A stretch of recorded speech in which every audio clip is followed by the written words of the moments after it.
When Waylon sent the message about canceling our engagement, I was standing at the hotel, finalizing the details of the setup. Evelyn's back. Engagement's off. I stared at the text, my breath halting for a second, frozen in place. The hotel manager's voice was close, but I didn't hear a word he said. Then what? My fingers trembled as I typed. Waylon replied quickly, without hesitation. She's been diagnosed with depression. She's going back to her country for treatment, can't be under any stress. I remembered the provocative message Evelyn had sent me the night before. As long as I want, you two will never get married. I thought we'd already invited both families and friends this time. I thought Waylon wouldn't go along with Evelyn's nonsense anymore. But I'd still underestimated how important Evelyn was to him. I suppressed my anger, typing quickly on my phone. When will she recover, and when can we get engaged? I didn't want to argue with Waylon about whether Evelyn was really sick. Even if I exposed Evelyn's lies. In Waylon's eyes, I'd just be making trouble. He didn't reply, and my message sank into the void. It felt like someone had poured cold water over me in the middle of winter, the chill spreading from my feet to my fingertips. He was used to avoiding our issues. To him, once I cooled down, I'd come back to him. But this time I was really tired. I had no energy to fight Evelyn for his love anymore. I had no more strength to wait for his next bout of guilt and promises. I stopped the hotel staff from setting up, paid the penalty fees, and sent Waylon a message. Let your friends and family know. The wedding's cancelled. He responded simply, okay. I gave a self-deprecating smile.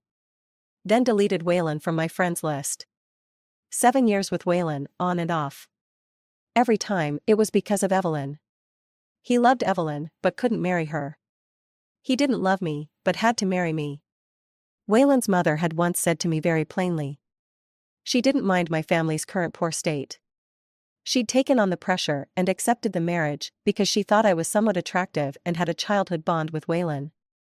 She hoped I could win his heart and drive away that hopeless woman by his side.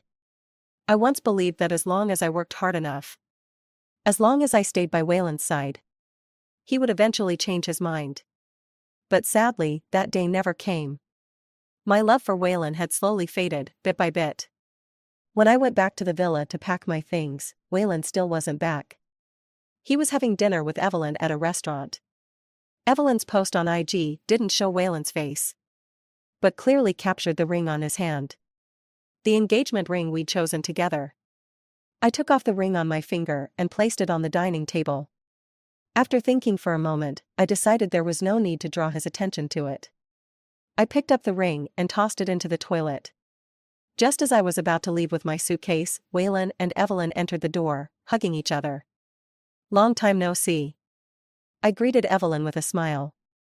Evelyn looked flustered, not knowing how to react as she glanced at Waylon. Perhaps in the past, whenever she saw me, she could provoke me with just a few words and make me hysterical like a madwoman. But now, seeing me so composed, she didn't know how to handle it. Waylon's gaze landed on the suitcase in my hand. He seemed surprised for a moment, then his expression returned to normal. Well, you should move out for a while. It'll help Evelyn recover. For him to say something so shamelessly, telling his almost fiancée to move out for his first love's recovery. It was just ridiculous. I'd been in love with such a man for 7 years. I couldn't be bothered to argue anymore. I grabbed my suitcase and left without looking back. Before I was far away, I heard Waylon say, "Don't worry about her. She'll come crawling back once her anger subsides." Evelyn pouted, "Aren't you going to comfort me? I can't bear to make you angry." I fought the nausea in my stomach and quickened my pace. I moved back into the apartment I'd bought. Downstairs was a busy shopping district. I liked lively places. Waylon liked peace and quiet. He hated my apartment. He hated my neighbor even more, Atlas. Atlas was from a wealthy family, just like him, a second-generation rich kid. Waylon despised Atlas. Probably because he both envied Atlas's courage to fight for love, but also lacked Atlas's ability to break off ties with his family for love. Atlas was much crazier than Waylon. The woman Atlas was going to marry was a third-tier actress, constantly surrounded by scandals since her debut. Atlas's family couldn't accept someone from the entertainment industry as the future wife of their heir. So Atlas had decided to leave the family and stand on his own, rather than compromise. Compared to Waylon, who wanted everything, I honestly admired this pure-hearted warrior. The night I moved out, Waylon unexpectedly called me. "You left some things behind. I'm worried Evelyn might see them and get upset." "I'll bring them over. Where are you staying now?" He still had that condescending tone. I didn't stop folding my clothes, holding the phone with my shoulder and replying indifferently. "Throw them away. They're all things I don't need." There was silence on the other end for a few seconds, only the sound of heavy breathing. After a moment, Waylon sounded frustrated. "What's your problem?" "The engagement is just postponed. Once Evelyn is more stable." I couldn't listen anymore and interrupted him. "Sorry, Mr. Waylon, I'm busy right now." I hung up the phone and immediately blocked his number. I walked to the balcony, feeling the night breeze, gazing at the dazzling lights. Leaving Waylon turned out to be easier than I imagined. The sounds of moaning from downstairs broke the brief silence. I instinctively leaned over to look. Downstairs, the balcony was filled with plants. But I saw a pair of pale hands gripping the railing and a swaying head. Well, it was Atlas and that third-tier actress downstairs. Looks like they knew how to have fun. I wasn't meaning to spy, so I went back to the living room to continue packing my things. Suddenly, there was a knock at the door. I opened it, and when I saw who was standing outside, my brain froze for a few seconds. Atlas was here. Then who was downstairs? Atlas's eyes flickered with a hint of surprise. "Sorry, wrong door." After apologizing, he turned to leave. "I just moved in today. Want to come in for a drink?" I called out to him. How should I put it? I felt a bit sorry for him, since we were both betrayed by our partners. Atlas turned back, raising an eyebrow. "Oh? You're not trying to avoid suspicion anymore?" Waylon hated Atlas, and naturally, he wouldn't want me to associate with him. Even though Atlas was a major shareholder in my chain of flower shops, we rarely saw each other. Only during year-end profit sharing would we have brief interactions. Come to think of it, I could reconnect with Atlas and get investment from him. Because of Waylon's family connections. Now that the flower shop was doing well, I had the courage to leave Waylon. Looking back, those 7 years with him weren't entirely wasted. I shrugged. We broke up. Again? Atlas's lips curled into a smirk of schadenfreude. He leaned on the sofa, his long legs sprawled across the coffee table. His casual demeanor, completely different from the cold, aristocratic young master I'd first met. I picked a bottle of fine red wine from the cabinet. This time it's a broken engagement. I handed Atlas the wine glass, my expression indifferent. He swirled the wine in his glass, unable to hide his amusement. "Wow, such expensive wine. Looks like you're really hurt this time. Want me to drink with you and help you forget your troubles?" If he hadn't knocked on the wrong door, he'd probably be hurt even worse. I nodded. "It's very expensive. You gave it to me last year at the annual party after you got drunk." It was a collector's edition wine. At the time, I couldn't take it back to Waylon's villa, so I left it in the apartment's wine cabinet. Now, it had returned to its rightful owner. Atlas's pupils flickered, and then he took a deep gulp of the wine. "Fine, let's celebrate you escaping from hell." I lifted my glass and said, "I also wish you find true love soon." Being betrayed by a partner is something no man wants to hear from anyone, especially from someone they're not close to. Unfortunately, despite my subtle hint, Atlas didn't pick up on it. He smiled, his beautiful peach blossom eyes seeming to charm everyone, yet he was as clueless as a blind man. "My true love is right here," he said. "This is something you should say to yourself." But when I thought about it carefully, I realized I wasn't any better, just as blind. Atlas had broken ties with his family for that actress. And Waylon had shattered my heart into 1,000 pieces. Wine has a way of dulling sorrow, and red wine especially has quite a strong after-effect. Before I knew it, I was drunk out of my mind. I clung to Atlas, laughing and crying, cursing Waylon and then cursing myself. Atlas pushed me away, his tone teasing. "Do you think he doesn't know you're holding another man? Even if you begged him in tears, he wouldn't take you back." It reminded me of the 7 years of me always begging for reconciliation. I vented my grievances from those years, fueled by the alcohol. This time, I don't want him. Even if he begged on his knees, I wouldn't look back. Really?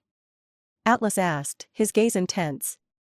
I lay drunkenly on the sofa, not seeing the stars sparkling in his eyes. I just muttered back, I never lie.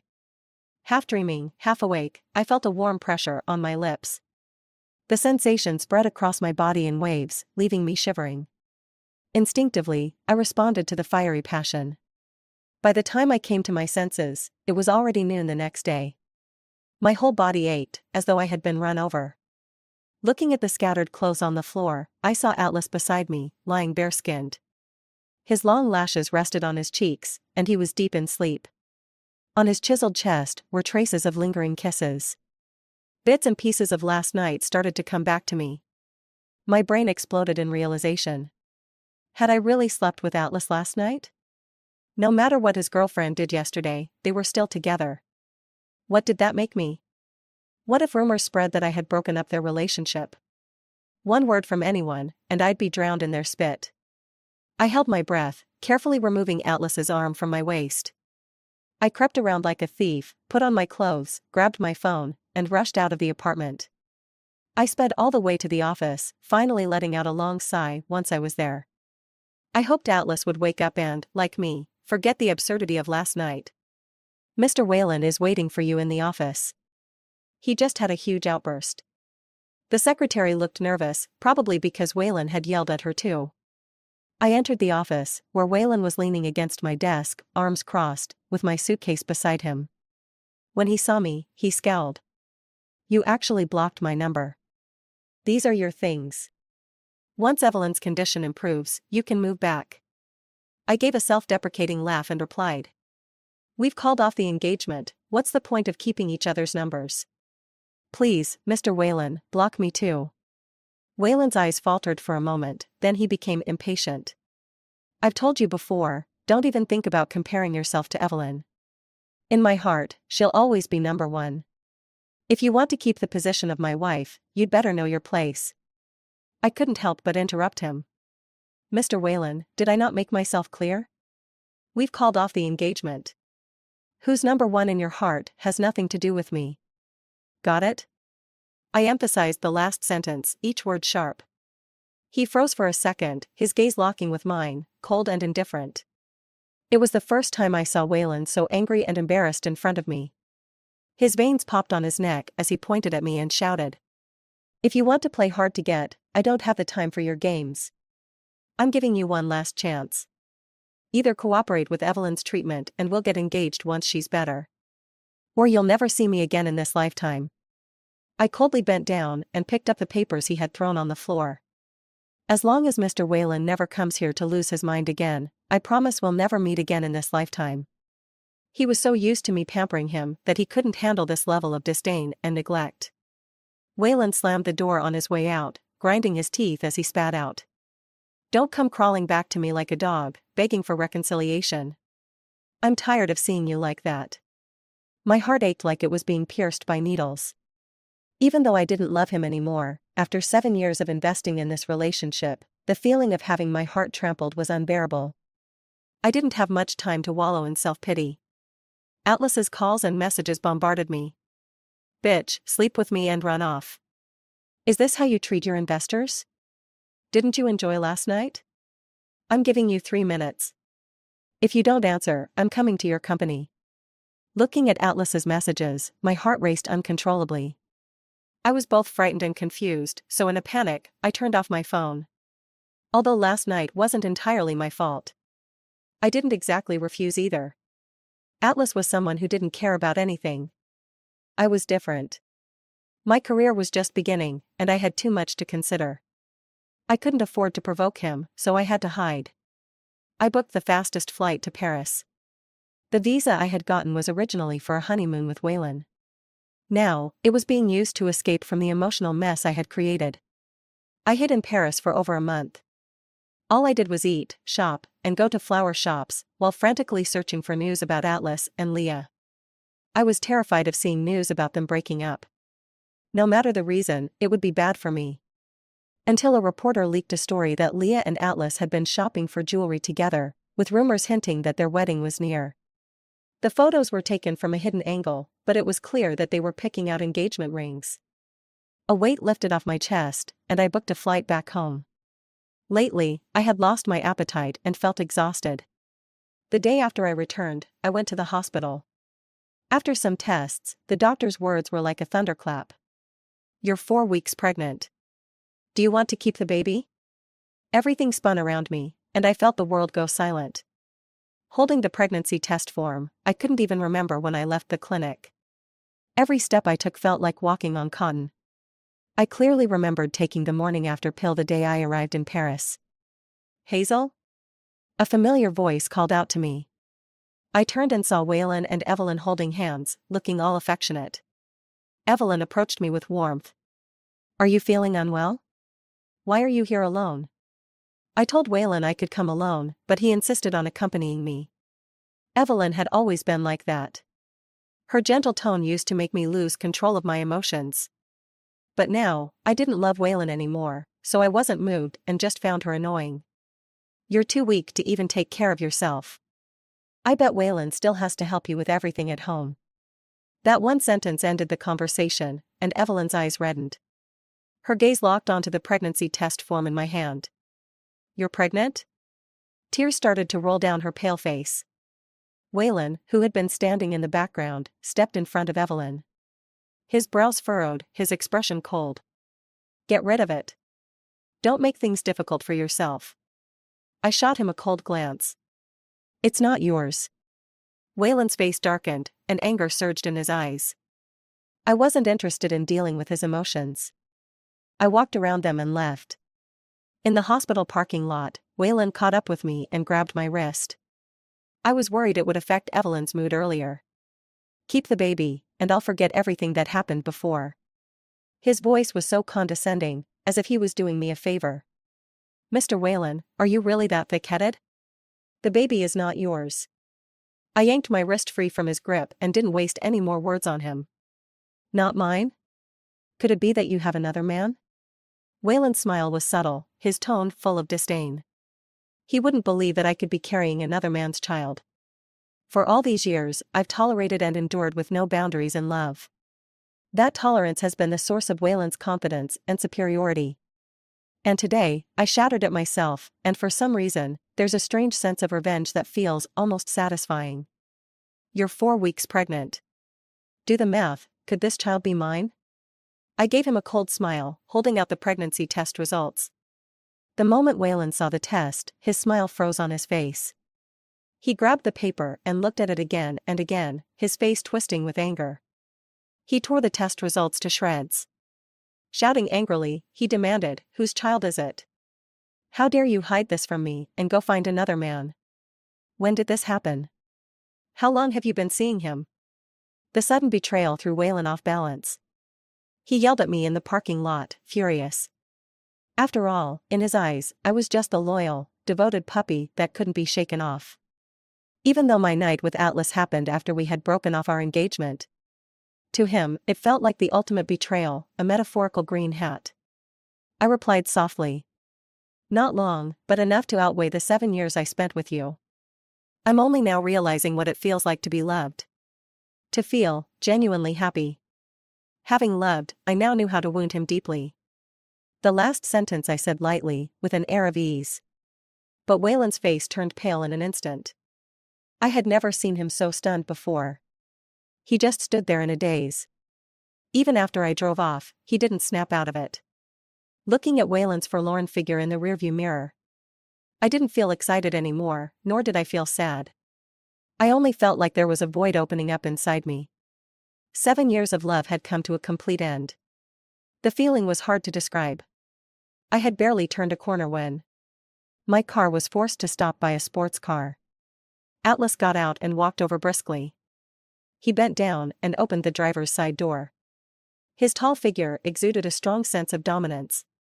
With a cold face, he spoke in a low voice, "It's not his. Then is it mine? Are we playing the scene of you leaving heartbroken with a child? You sure know how to play the field, Hazel." Atlas knew? I suppressed my guilt and turned the tables. Are you following me? How else would he know about my conversation with Waylon? I followed you in Paris for a month. You only just noticed? What?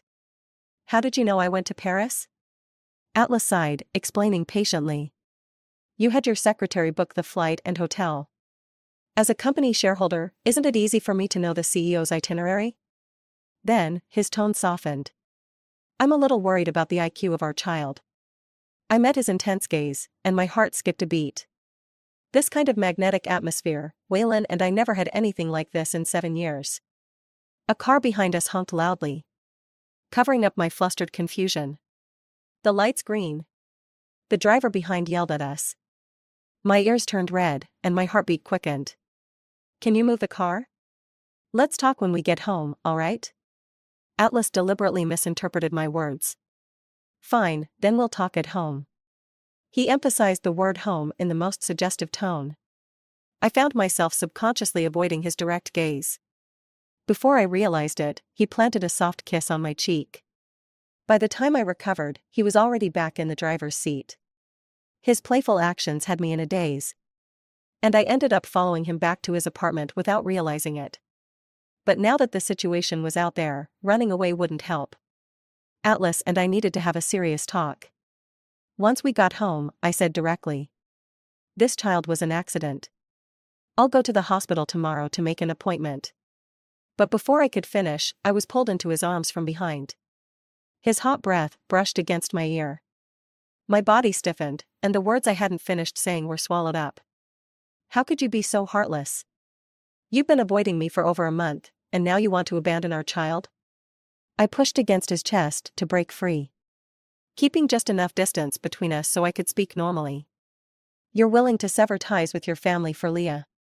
Honestly, I've been moved by your love for her. So, I can't stand the thought of ruining your relationship. This child is mine, and I have the right to decide whether they stay or go. Please, forget about that night, and just marry her in peace. Atlas grinned wickedly, pushing my hand to my stomach. Your abs are looking good. You can touch them here. Even through the fabric, I could feel his warmth and the firm muscles beneath.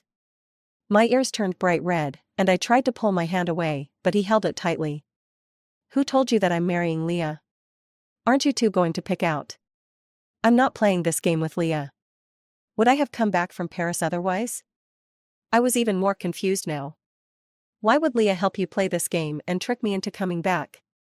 Did he find out Leah betrayed him? Had they broken up? Why wouldn't she want to? My relationship with Leah has always been pure friendship from the start. Atlas dialed Leah's number in front of me. Leah's voice came through the receiver, laced with soft panting and seductive tones. I couldn't even begin to imagine what she was doing right now. Strangely, my mind flashed back to that night when I accidentally overheard a scene. Did you win your wife back? You have no idea how much that news has affected my dates with the boys. Atlas's voice was lazy. Victory is within reach. Say hi to her. Before I knew it, the phone was shoved toward my mouth. I awkwardly said hi to Leah. If you're free, come have a drink. I'll introduce you to some good-looking guys. I answered in a daze. The phone was immediately hung up by Atlas. You're touching my abs and thinking about other men? I jerked my hand back like I'd been electrocuted, my heart pounding uncontrollably. I avoided Atlas's smoldering gaze and sat on the couch. What's going on? I tried to keep my voice steady. In my memory, I hadn't interacted much with Atlas. We had never dated, and there had never been any ambiguity between us. So where did this idea of chasing me come from? He pulled up a chair and sat across from me. His intense gaze was fixed on my face. You married me 18 years ago. Then you abandoned me and got with Waylon. Now, aren't I just pursuing you? 18 years ago? Such a distant memory. Back then, I was still the little princess, pampered by my parents. Atlas was very mature for his age, not the carefree person he was now. And Waylon never looked down on me from such a high pedestal. As for what Atlas referred to as marrying him, it was just me playing house when I was 8 years old. After having a fight with Waylon, I made Atlas my groom out of spite. It was also the same year my father went bankrupt and we had to move out of the villa. After that, I lost contact with both Waylon and Atlas. 7 years ago, I came back into their lives. It was to raise money for my seriously ill father's surgery. I wore a faded dress, swallowing my pride to ask for help from Waylon's family. Waylon and I were engaged. A marriage arranged by our grandfathers long ago. I didn't expect Waylon's family to acknowledge the engagement. I just hoped they would lend a helping hand, considering the past connections. After all, both our grandfathers had passed away. And the engagement was just a verbal agreement. I never imagined Waylon's family would help, and then accept the engagement. Waylon and I naturally started dating. It wasn't until the 3rd year of university that things changed. Waylon, who always contacted me promptly every Saturday, suddenly stopped responding. That's when I learned that Waylon's family had an adopted daughter named Evelyn. She was the orphan left behind by Waylon's father's first love. Despite his wife's objections, Waylon's father insisted on adopting her. As his wife put it, Evelyn, like her mother, was a manipulative, weak, seductive type of woman. The next 7 years proved that what she said wasn't far from the truth. Evelyn was adopted by Waylon's family when she was 15. It was right around the age when a girl's first love begins to blossom. At that time, Waylon wasn't interested in romance. He only saw her as a sister and treated her with care. But his wife quickly noticed that Evelyn's feelings for Waylon were not as innocent. So, before Evelyn could finish high school, she was sent abroad. From then on, Evelyn would often contact Waylon for video calls or phone chats, claiming she was lonely and scared living abroad. But when I came into the picture, Evelyn noticed that Waylon had become distant. Waylon eventually told Evelyn about our relationship. That's when Evelyn began her act of being frail and helpless. She would say she was being followed by strange men or bullied by other girls. She used all sorts of reasons to try to grab Waylon's attention. And then, in the 3rd year of university, Evelyn tried to win him back but failed.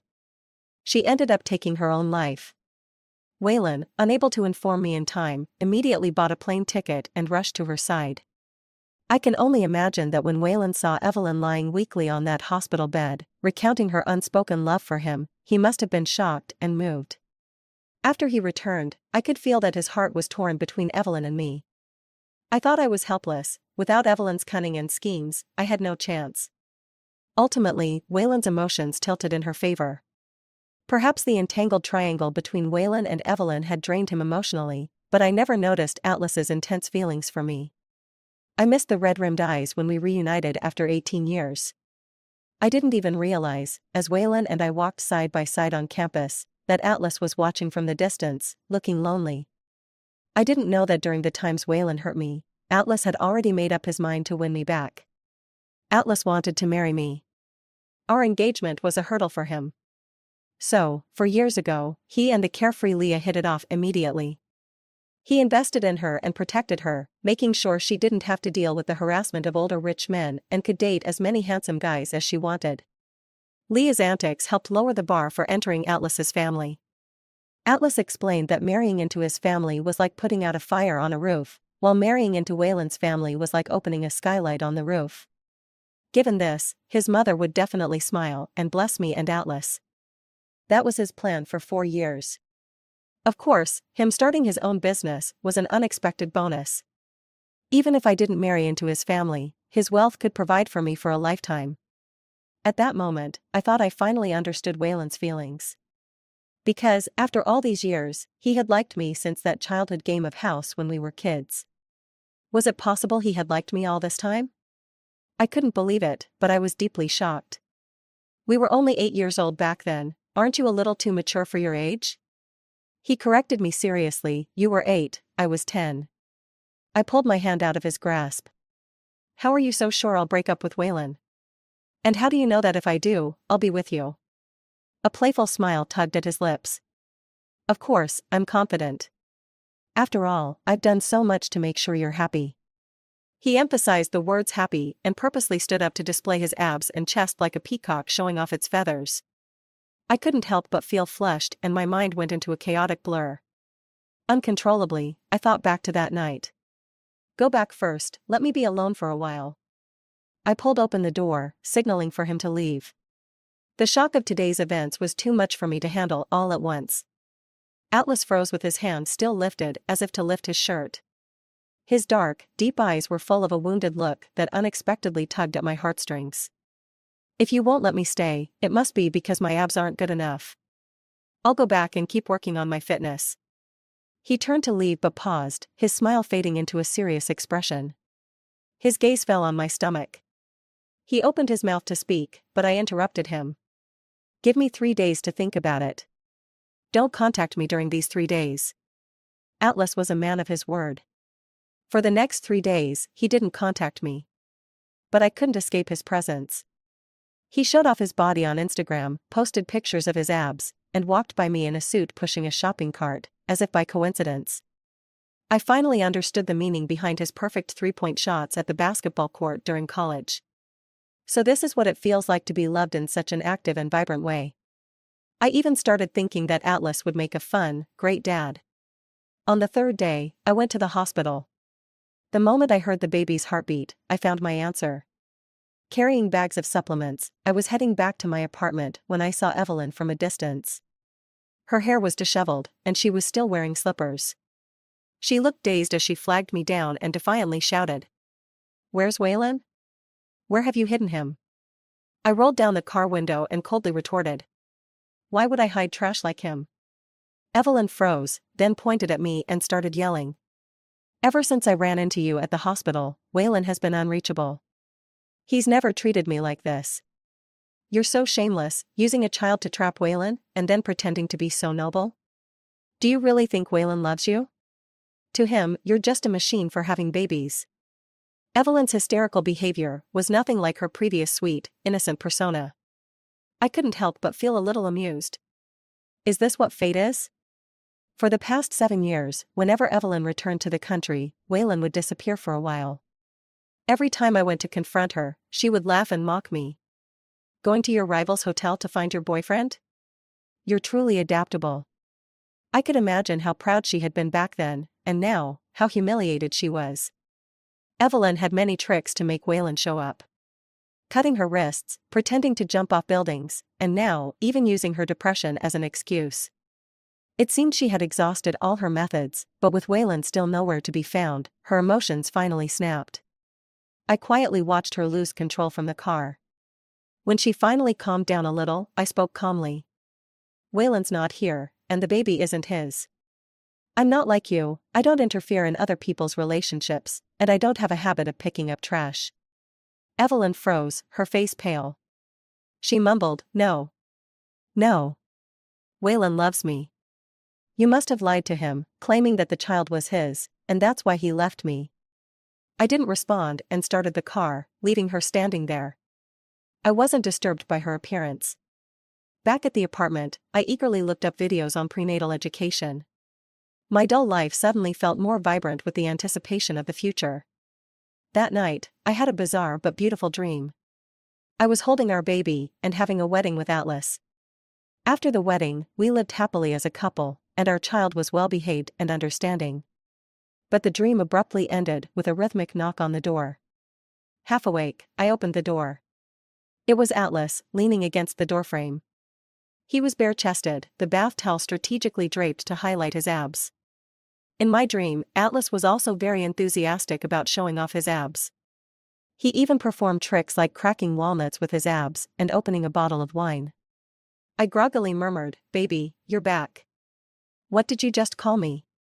Atlas's sudden raised voice startled me awake. As I regained my senses and met his burning gaze, my ears burned and my heart raced. The whole night, I came up with countless lame excuses to explain why I had accidentally called him baby. He still clung to me like a koala, not letting go. I compromised, if he was willing to perform his abs bottle opening trick. I'd admit that I did indeed call him baby earlier. After that, it became impossible to find any beer bottles with caps in the apartment. The dynamics between people are truly strange.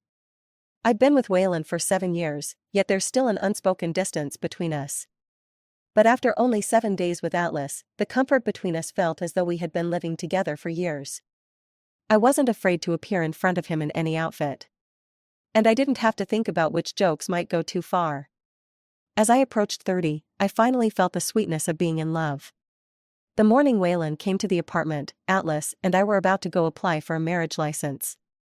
After more than 10 days without seeing him, Waylon had lost weight, his suit hanging loose, and his eye sockets sunken. His once neat hair was now disheveled, falling messily across his forehead. With reddened eyes, he hoarsely spoke, "I lost. I think I love you even more than I imagined. These days, I've been unable to sleep at night. When I close my eyes, all I see is you. So, whether it's Evelyn or that man, let's forget about them. Come back to me, and let's start over." The deep affection in Waylon's eyes seemed like it could overflow. He raised his hand as if to touch my face, but I stepped back to avoid it. I was a bit dazed. Had I not been clear that day, or had Waylon lost his memory? He knew I was carrying someone else's child and still came here to make peace? I remember clearly telling Mr. Waylon that the child I'm carrying isn't yours. Upon hearing this, Waylon's breath grew heavy, and his fists clenched. His tone was restrained. "If it's not mine, I'll accept it." I almost thought I had misheard. Prideful as Waylon was, he was actually willing to accept another man's child. "I'm serious. If you want to keep this child, I'll treat him as my own. If you don't, I'll accompany you to the hospital." Before he could finish, he was interrupted. "Mr. Waylon, you always want to claim the same person, wife and child." Atlas, wrapped in a bath towel, leisurely walked over from the bathroom. As though declaring his territory, Atlas pulled me into his embrace. "Atlas? It's you." Waylon's face showed surprise, his brows furrowing.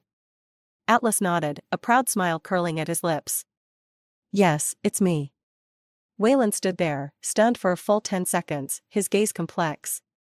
After a moment, he composed himself and looked at Atlas with a provocative expression. "She loved me for 7 years, no, more than 7 years. She's always liked me since she was a child. You just took advantage of an opportunity. Without this child, she would never leave me. Even if she chose you out of spite today, she won't really love you. Atlas, even if you marry Hazel, you'll always be my defeated opponent." He had always relied on my love for him, tolerating Evelyn's mistreatment of me. Now, he was using my past feelings to provoke Atlas. If this thorn took root in Atlas's heart, one day, Atlas and I would inevitably grow apart. "Mr. Waylon." Atlas loosened his hold around my waist. The next moment, Atlas's large hand rested on my lower abdomen. This is what they call a father's power. It's an honor, a medal. Without him, there would be no Atlas today. Atlas's smile grew more self-satisfied. The more he smiled triumphantly, the darker Waylon's expression became. His angry gaze flickered back and forth between me and Atlas. "Don't regret it, Hazel." Waylon forced himself to stay calm and turned to leave. "Wait," I called out to Waylon. He turned back, eyes full of hope. I took a step forward to follow him, but Atlas tightly gripped my hand. His eyes were filled with grievance, looking at me pitifully. I smiled and gently patted his hand to reassure him, "I need to talk to him."